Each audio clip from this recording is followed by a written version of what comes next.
Hello and welcome to Awaz the Voice. I am Yasmin Khan. And in today's episode, we have a very special guest with us. And I would say she's very knowledgeable and has highly contributed towards the welfare of this society. Her name is Sadia. And thank you so much, Sadia, for joining us. Welcome. जी हम जो ये discussion शुरू करेंगे उससे पहले मैं चाहती हूँ कि हमारे जो व्यूवर्स हैं आप थोड़ा बहुत अपना तारुफ दें ताकि वो भी जानें कि आपने किस किस शोबे में काम किया है, करंटली आप क्या कर रही हैं।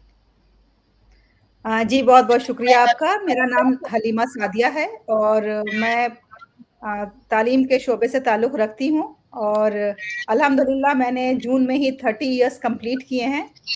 तो my association with education 30 years celebration recently I have done on 23rd जून। तो हम्म। मेरा शुरू से ही तालीम और ताल्लुम से ताल्लुक़ रहा है, लेकिन अगर मैं अपने एजुकेशन की बात करूँ तो मेरी जो इब्तिदाई तालीम हुई है वो मदरसे से हुई है और मैंने वहाँ से आलमियत और फ़ज़ीलत किया। उसके बाद फिर जब मैं दिल्ली आई तो यहाँ से मैंने यूनिवर्सिटीज़ का रुख किया और वहाँ से मैंने बीए, एमए और पीएचडी और उसके अलावा कई सब्जेक्ट्स में मैंने एमए किया ताकि मैं अपनी जो सलाहियत है उसको ज़्यादा बढ़ा सकूँ, मुख्तलिफ़ शोबों की मालूमात हासिल हासिल कर सकूँ, मुख्तलिफ़ मज़ामीन में अपने को एनहांस कर सकूँ। और मैंने हिंदुस्तान में रह के हमदर्द पब्लिक स्कूल में 19 साल तक खिदमत अंजाम दी। उसके बाद फिर मैं दुबई आ गई। तो यहाँ मैं 7 इयर्स तक 2 स्कूलों में बहैसियत प्रिंसिपल रही। उसके बाद फिर मैं वापस इंडिया गई तो वहाँ दिल्ली वक्फ बोर्ड में भी एज़ ए डिप्टी डायरेक्टर मैंने काम किया और फिर मालदीव्स में ब्रिटिश इंटरनेशनल स्कूल में मैं प्रिंसिपल रही और फिलहाल अभी मैं दुबई में हूँ और यहाँ मैं एडुफैम इंटरनेशनल मेरी अपनी ट्रेनिंग कंपनी है, एकेडमी है। उसके जी। तहत मुख्तलिफ़ किस्म के ट्रेनिंग प्रोग्राम्स दिए जाते हैं ताकि लीडरशिप की सलाहियतें उजागर हो सकें, 21st सेंचुरी स्किल्स डेवलप हो सकें। तो ये प्रोग्राम्स स्टूडेंट्स के लिए भी हैं, टीचर्स के लिए भी हैं, प्रोफेशनल्स के लिए भी हैं।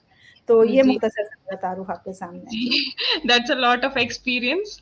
तो अभी मेरा जो पहला सवाल आपसे रहेगा वो उलेमा जो है हमारे मुल्क में उनसे जुड़ा सवाल है कि देखिए जब हम एक प्रोग्रेसिव सोसाइटी की बात करते हैं तो उसमें आपको क्या लगता है उलेमा जो है या हमारे जो इमाम वगैरह होते हैं उनका क्या रोल रहता है? देखिए उलमाए कराम बहुत ही बाहैसियत और बहुत ही मुअज़्ज़ज़ हज़रात कह सकते हैं। उनके शान में अगर मैं कुछ कहूँगी तो कहीं गुस्ताखी ना हो जाए, लेकिन फिर भी बहरहाल मैं कोशिश करूँगी, अपने ख़यालात का इज़हार कर सकूँ। देखिए, एक जो कॉन्सेप्ट हमारे यहाँ है वो ये है कि एक तो होते हैं इस्लामिक स्कॉलर्स यानी कि उलमा जिन्होंने इस्लाम को पढ़ा है, समझा है, कुरान को पे उन्होंने गौर-ओ-ख़ौज़ किया है और फिर वो सही रूह तक पहुँच पाए हैं, वो हैं उलमाए किराम। और हुँ, अगर हम बात करें कि जो मसाजिद के इमाम होते हैं, तो वो मसाजिद के इमाम की उतनी पकड़, उतनी गिरफ्त नहीं होती है इस्लाम पे, इस्लामी उमूर पे। बहुत उसमें उलमा भी होते हैं, लेकिन बहुत नहीं होते, सिर्फ़ वो हाफ़िज़ और क़ारी होते हैं। तो जी। अगर आप समाज के मेमार की बात करें कि समाज में जो तरक्की पसंद समाज है, उसमें उनका क्या किरदार है, तो उनका बहुत अहम किरदार है। क्योंकि उलमाए कराम वो शख्सियात हैं जिनकी बातों को लोग सुनते हैं और ना सिर्फ़ ये हुँ, कि सुनते हैं बल्कि मुस्तनद मानते हैं और उस पे हुँ, अमल पैरा भी होते हैं। तो अगर वो जो भी अपनी ज़बान से निकाल देंगे, वो एक कहते हैं पत्थर की लकीर की तरह होता है क्योंकि लोगों के हमारे हिंदुस्तानी माशरे में ख़ास तौर से मज़हब बहुत अहमियत रखता है और बिल्कुल। मज़हब हमारी ज़िंदगी में जड़ों तक असर रखता है। यानी कि हम मज़हब में ही पैदा होते हैं, मज़हब में ही पलते-बढ़ते हैं, मज़हब में ही जीते हैं, मज़हब में ही मर जाते हैं। तो अगर हम मज़हबी प्लेटफ़ॉर्म से कोई बात कहते हैं, तो वो बहुत ही असर रखती है। इसलिए हुँ, उलमाए कराम अगर अपने प्लेटफ़ॉर्म से समाज के मेमार की बात करें, समाज में कंट्रीब्यूशन की बात करें, समाज में माहौलियात की बात करें, समाज में वीमेन एम्पावरमेंट की बात करें, समाज में एजुकेशन की बात करें, तो यकीनन वो बहुत ही मुस्तनद बातें होंगी और लोगों तक वो पहुँचेंगी और हमारे उलमा ने किया भी है ऐसा। ऐसा नहीं कि तारीख़ नहीं मौजूद है, तारीख़ में ऐसी बहुत सी मिसालें हैं, लेकिन अब उसे फिर से रिवाइव करने की ज़रूरत है। जी। देखिए, जब हम भारत की बात करते हैं, तो एक डाइवर्स मुल्क है, हिंदू, मुस्लिम, सिख सब लोग यहाँ पे रह रहे हैं। तो ऐसे में अगर हम मुस्लिम कम्युनिटी को देखें पर्टिक्युलरली, तो जैसे हमारे दरगाह होते हैं, मस्जिद होती है, जहाँ पे पढ़ाया जाता है या सिखाया जाता है कि इस्लाम में रहते हुए आपको कैसे एक मुल्क में सर्वाइव करना है, क्योंकि यहाँ पे अलग तरह के भी लोग हैं, जो बाकी मज़हबों से ताल्लुक़ रखते हैं।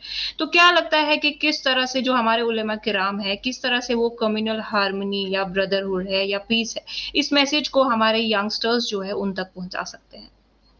जी, बहुत ही खूबसूरत सवाल है, ख़ास तौर से आजकल जो हिंदुस्तान के तनाज़ुर में अगर हम बात करें तो इसकी बहुत अशद ज़रूरत है कि हमारे यहाँ मुख़्तलिफ़ मज़ाहिब के लोग रहते हैं और उसमें हम-आहंगी बहुत ज़रूरी है।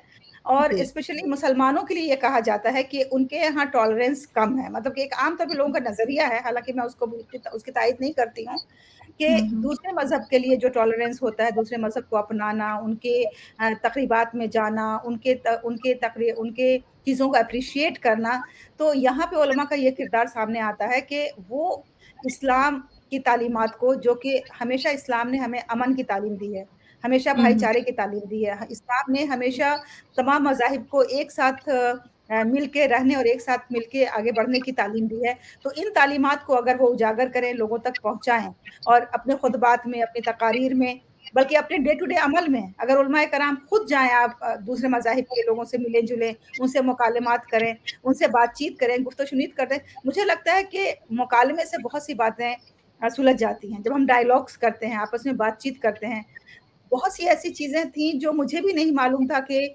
दूसरे मज़हब में इस तरह से है, लेकिन जब हमने उनके उनके अफ़राद के साथ मेरा इंटरैक्शन हुआ, उनसे हमने बातचीत की, तो हमें पता चला कि दूसरे मज़ाहिब के लोग भी उतना ही अखलाकियात को अहमियत देते हैं, हम-आहंगी को अहमियत देते हैं, जितने कि इस्लाम में लोग देते हैं। जी। देखिए जब हम वुमेन एम्पावरमेंट की बात करते हैं, तो अभी कुछ वक़्त पहले मैंने एक सर्वे पढ़ा था, जिसमें मैंने ये देखा था कि जो मुस्लिम वुमेन है, उनमें जो डोमेस्टिक वायलेंस होता है, वो काफ़ी कम रिपोर्ट होता है। यानी कि जो औरतें हैं, वो खुलकर इस चीज़ के बारे में बात नहीं करती हैं।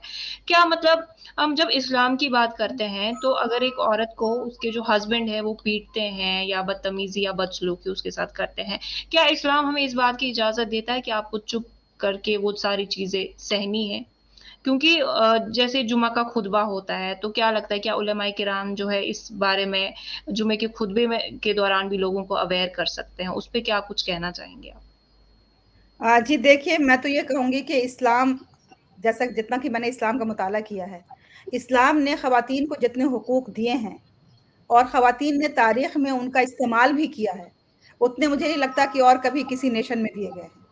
जी। तो इसलिए हमें ज़रूरत इस बात की है, उलमाए कराम के प्लेटफ़ॉर्म से इस बात को लोगों तक पहुँचाने की ज़रूरत है कि जो औरतों के हुकूक हैं, उनको दिए जाएँ। देखिए, एक तो सबसे पहले गलतफ़हमी क्या है कि कुछ ऐसी बातें हैं हमारे मुआशरे में जो मज़हब के नाम पे राइज हो गई हैं। जैसे कि लोग कहते हैं शौहर मज़ाजी खुदा है, ठीक है? हुँ। तो जिस तरह खुदा को सजदा किया जाता है, अगर अल्लाह होता तो शौहर को सजदा किया जाता। तो इस तरह की कुछ बातें मज़हब के नाम पे लोगों ने इम्पोज़ कर दी हैं और इसकी बिना पे ऐसा हो गया है कि जैसे ख़वातीन जो है वो सेकंड ग्रेड सिटिज़न समझी जाती हैं। अगर बिल्कुल। यकीन जानिए कि अगर मैं हिंदुस्तान से बाहर अगर मैं यूएई नहीं आती आज से 10 साल पहले, तो मेरे ज़हन में जो है ना इस्लाम का इतना इस्लामी मुस्लिम ख़वातीन का ऐसा तसव्वुर नहीं होता जैसा कि यहाँ मुझे देखने को मिला है कि कितनी ख़वातीन एम्पावर्ड हैं, उनके कितने राइट्स हैं यहाँ पे, वो ज़िंदगी वो हर शोबे में देखी जा सकती हैं। वो पेट्रोल जी। पंप से लेकर के और जो आला हुकाम के मराकिज़ हैं, वहाँ तक देखी जा सकती हैं।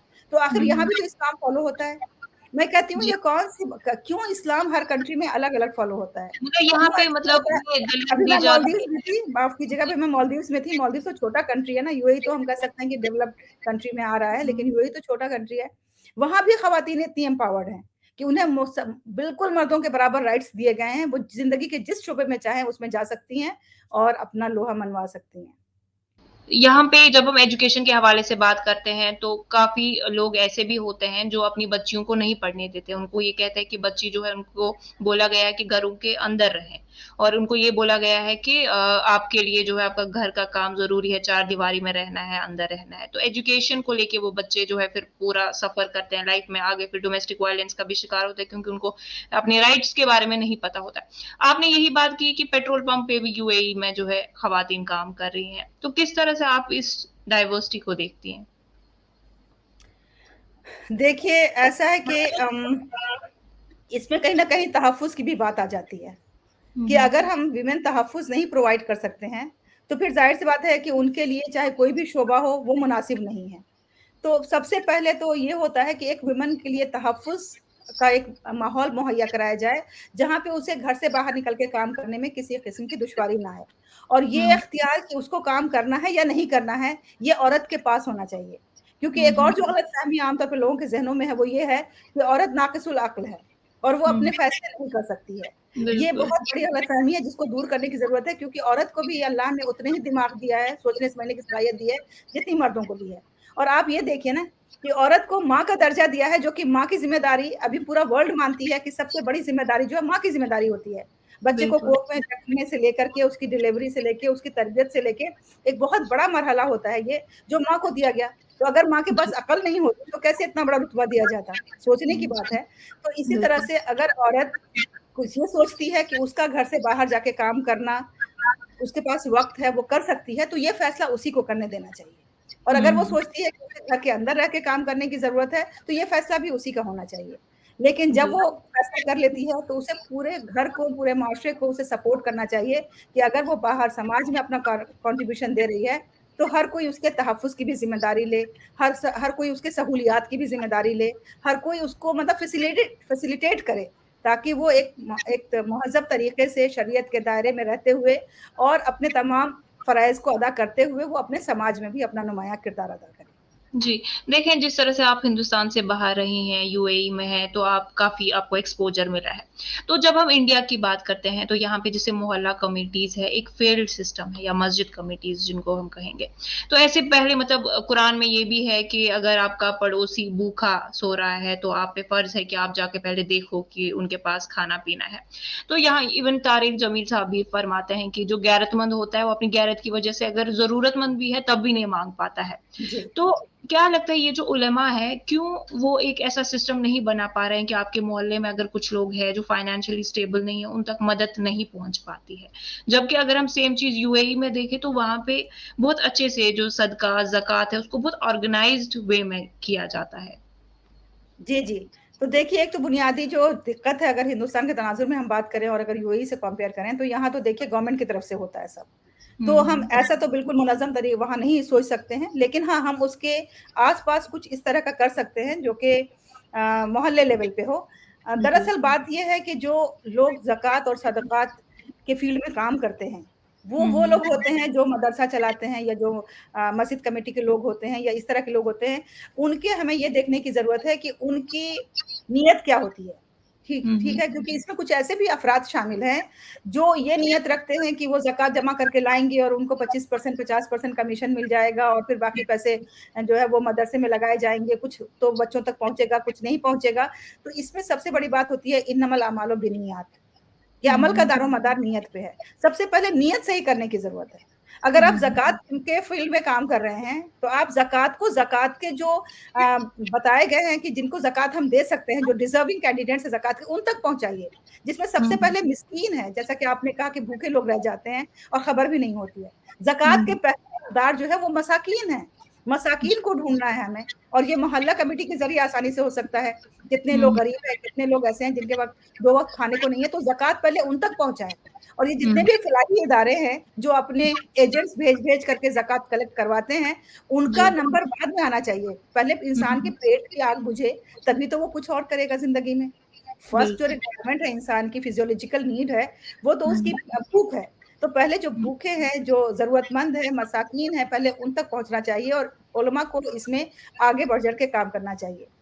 जी। कई अफ़राद ऐसे हैं जिन्होंने इस फ़ील्ड में काम किया है और ज़कात का बहुत ही बामकसद इस्तेमाल किया है, लेकिन वो बहुत ही लिमिटेड तरीके पे है। इसको मुनज़्ज़म तरीके से इसे करने की ज़रूरत है और ज़कात एक ऐसी चीज़ है, यकीन जानिए, एक ऐसी ब्लेसिंग है कि अगर हम सिर्फ़ ज़कात पे ही काम करें, तो हमारे समाज की तमाम जो गुर्बत की परेशानी है, वो दूर हो जाएगी।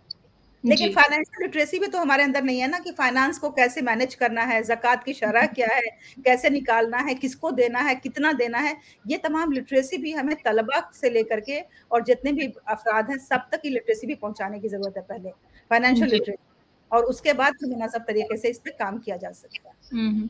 जी आपने शुरुआत में कहा कि आपने मदरसे से भी तालीम हासिल की है। तो मैं ये जानना चाहूँगी कि देखिए अभी जो कंटेम्परेरी वक़्त है जहाँ पे डिजिटल वर्ल्ड की बात होती है या एआई की हम बात करते हैं। अब यही बच्चा जो मदरसे में पढ़ रहा है, क्या लगता है आपको कि जब वो मदरसे से निकलेगा उसको नहीं लगेगा कि वो किसी एलियन दुनिया में है जहाँ पे उसको नहीं पता है? तो मतलब अगर मेरे ख़्याल से अगर मदरसे को मॉडर्नाइज़ किया जाए हालाँकि इस चीज़ पे काफ़ी लोग कहते हैं कि मदरसा सिर्फ़ कुरान पढ़ने की जगह है, नमाज़ की जगह है। तो क्या लगता है कि मॉडर्नाइज़ेशन ऑफ मदरसा जो है उसकी हमें ज़रूरत है? देखिए इस पे तो ऑलरेडी काम शुरू हो चुका है और जब मैंने मदरसे में तालीम हासिल की थी तो वो 35 ईयर्स अगो की बात है। उस वक़्त हुँ, भी हमारे यहाँ कुछ ऐसे मज़ामीन थे जैसे कि एजुकेशन है, साइकोलॉजी है, कंप्यूटर है, इस तरह के सब्जेक्ट वहाँ भी पढ़ाए जाते थे हम लोग को अलॉन्ग विद इस्लामिक एजुकेशन। हुँ, लेकिन अब हुँ, जो मदारिस हैं वो तो काफ़ी मॉडर्न हो रहे हैं और उनमें तमाम जो मौजूदा जो सिलेबस है उससे भी उसको कनेक्ट किया गया है। हुँ, लेकिन हुँ, ये है ना कि अभी एक मुनज़्ज़म तरीके से नहीं है। जैसे कुछ अगर उलमाए कराम या कुछ स्कॉलर्स ऐसे हैं जो इसकी ज़रूरत को समझते हैं, तो अपने यहाँ इनकॉर्पोरेट कर लेते हैं। लेकिन बाकी जो जी, और दूसरे हैं जो छोटे पैमाने पे छोटे-छोटे मदरसे खोल लेते हैं, उनके यहाँ अभी इसका चलन नहीं है, उनके यहाँ भी ये रोशनी नहीं पहुँची है। तो हुँ, यकीनन हुँ, एक ऐसे मुतवाज़िन निसाब की ज़रूरत है, जिसमें एक तरफ तो इस्लामिक की बुनियादी तालीमात हों, क्योंकि बगैर अखलाकियात के, बगैर किरदार के एक इंसान कोई तालीम हासिल करके भी बेतालीम याफ्ता है। क्योंकि आप देखते हुँ, हैं बड़े-बड़े तालीम याफ्ता लोग हैं और वो क्रिमिनल्स बने हुए हैं। वो हुँ, दूसरे गलत कामों में हैं, तो फिर ऐसी तालीम का क्या फ़ायदा है? तो एक हुँ, अखलाकियात का तो होना ही चाहिए उनके पास निज़ाम अखलाकियात सिखाने का। इसके अलावा इस्लामी उलूम के साथ-साथ जो दुनियावी उलूम हैं, जिसमें कि आजकल बहुत ज़्यादा अहमियत कोडिंग की है, एआई की है, मशीन लर्निंग की है और उसके बाद जो क्रिटिकल थिंकिंग वगैरह जो 21st सेंचुरी स्किल्स हैं, इन सब का भी हो और उसके साथ-साथ एक्टिविटीज़ भी हों। तो हुँ, देखिए इसका हुँ, इस तरह से एक निज़ाम बन सकता है कि जैसे हम 10th तक तो सारे सब्जेक्ट्स पढ़ाते हैं तलबा को और जब वो हुँ, 11th में जाते हैं तो हम स्ट्रीमिंग कर देते हैं, है ना? उसी बिल्कुल। तरह से हम मदरसे में 10th तक तो सभी सब्जेक्ट्स पढ़ाएँ और उसके बाद फिर हम 11th में जब बच्चा आए तो हम उसकी स्ट्रीमिंग कर दें। कौन हुँ, बच्चा हुँ, आलिम बनना चाहता है जो कि सिर्फ़ और सिर्फ़ इस्लाम के फ़ील्ड में रिसर्च करना चाहता है, उसे जी, एक स्ट्रीम डालें। जो बच्चा साइंस के मैदान में आगे जाना चाहता है, उसे साइंस स्ट्रीम में डालें और जो बच्चा बिज़नेस के फ़ील्ड में कुछ करना चाहता है, उसे हम बिज़नेस के फ़ील्ड में कॉमर्स में डालें। इस तरह से अगर हम स्ट्रीमिंग करेंगे तो 10th तक हुँ, सभी बच्चों को इस्लाम की तालीम भी और मौजूदा तालीम भी मिल जाएगी और उसके हुँ, बाद जब वो 11th से आगे जाएँगे तो हम उन्हें जो मॉडर्न एजुकेशन है वो दे सकेंगे और प्लस साथ में आप कंपल्सरी एक इस्लामिक एजुकेशन भी रखें एज़ अ सब्जेक्ट ताकि हुँ, उनका इस्लाम से, अखलाकियात से और जो वैल्यूज़ हैं इस्लाम की उससे उनका ताल्लुक बना रहे और वो उसे मज़ीद उसमें सीखते रहें। तो ये एक जी, बहुत ही मुनासिब तरीके से काम किया जा सकता है। उलमा को इसमें पेशरफ्त करने की ज़रूरत है और हम हुँ, सबको साथ देने की ज़रूरत है क्योंकि उलमा गिने-चुने हैं। कितने हुँ, हुँ, उलमा हैं अगर हम देखें तो उनकी परसेंटेज क्या है? अगर हमारा हुँ, साथ नहीं हुआ उनके साथ, तो फिर यकीनन वो अकेले कुछ नहीं कर सकते हैं। तो ये तमाम जी, अफ़राद को एक साथ इस पे काम करने की ज़रूरत है। जी। आखिरी सवाल मेरा आपसे रहेगा, आपका जी। जो ट्रांज़िशन पीरियड था मतलब इंडिया में रह के फिर आप फ़ॉरेन कंट्री गई, तो आपने देखा कि यहाँ पे जो औरतों की लाइफ़ है और वहाँ पे जो औरतों की लाइफ़ है। तो ये जो ट्रांज़िशन है आप किस तरह से इसको देखती हैं? और वुमेन एम्पावरमेंट को अगर आप देखें, तो जहाँ पे आप करंटली है, उस जगह की हालत और इंडिया के साथ कंपेयर करें, तो क्या लगता है अभी कितना काम होना बाकी है वुमेन एम्पावरमेंट को लेके इंडिया में?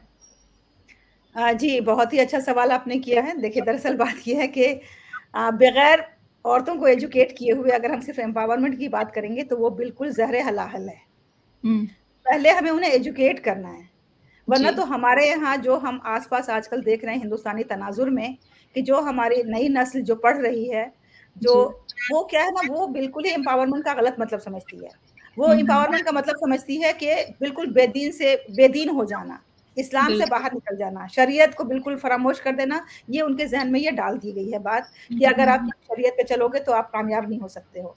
तो ये एक गलतफ़हमी है। अगर मैं यहाँ की बात करूँ तो यहाँ देखें कि हर कोई जो भी औरतों को एम्पावरमेंट दिया गया है, वो सब शरीयत के दायरे में रहते हुए वो कर रहे हैं और जी। शरीयत के दायरे में रहते हुए ही वो आगे बढ़ रहे हैं। तो हुँ, अभी हुँ, इस सिलसिले में भी काम करने की ज़रूरत है कि हमें अपनी नस्ल को ये भी बताना है कि मज़हब किसी भी तरक्की की राह में रुकावट नहीं है। आप मज़हब पे चलते हुए भी तरक्की कर सकते हैं। मैं ये सवाल करती हूँ उनसे कि चलिए अगर आप एक डॉक्टर हैं, ठीक है? और अगर आप जी। मुस्लिम डॉक्टर हैं, तो क्या हुँ, हुँ, आपको किसी हॉस्पिटल में लिया नहीं जाएगा सिर्फ़ इस बिना पे कि आप मुस्लिम हैं? कि वो आपको पहले चेक करेंगे कि आपकी ज़ डॉक्टरी की सलाहियत कितनी है। तो उसमें अगर बिल्कुल। आप माहिर हैं, तो यकीनन कोई भी आपको रिजेक्ट नहीं कर पाएगा। कोई भी आपको ले लेगा अपने यहाँ, आपको अपॉइंटमेंट मिल जाएगा या अगर पेशेंट आप अपना क्लिनिक खोलेंगे, तो पेशेंट आएँगे आपके यहाँ। अगर वो बीमार जी। है, तो अपने हाथों शिफ़ा है। तो हुँ, हमें हुँ, हमें इस पे ध्यान देना कि क्वालिटी हमारी कैसी है। अगर हम बीए कर रहे हैं, एमए कर रहे हैं, बीएससी कर रहे हैं, मेडिकल कर रहे हैं, जो भी कर रहे हैं, उसमें हमारी सलाहियत क्या है? हम अपनी जी। सलाहियत को तो पीछे रख देते हैं और सिर्फ़ ग्रम्बल करते हैं, हमें मौके नहीं मिलते, हमें चांसेस नहीं मिलते, हमें अपॉर्च्युनिटीज़ नहीं मिलती। तो हमें इस सिलसिले में काम करने की ज़रूरत है। First educate the minds, then give them the empowerment. और ट्रू। अल्हम्दुलिल्लाह हिंदुस्तान में अगर हम बड़े शहरों की बात करें, तो विमेन काफ़ी एम्पावर्ड हैं। लेकिन हाँ, हम्म। स्मॉल टाउन्स की बात करें, जैसे कि अगर हम हरियाणा, पंजाब, राजस्थान वगैरह इस तरह के इलाकों में, या बिहार के कुछ बहुत ही रिमोट इलाकों में, वेस्ट बंगाल में, तो वहाँ पे अभी भी थोड़ा-सा इस सिलसिले में काम करने की ज़रूरत है। जी, अदरवाइज़ साउथ इंडिया भी काफ़ी एम्पावर्ड है, आप देखें वहाँ की खवातीन काफ़ी आगे काम कर रही हैं, मुस्लिम खवातीन भी।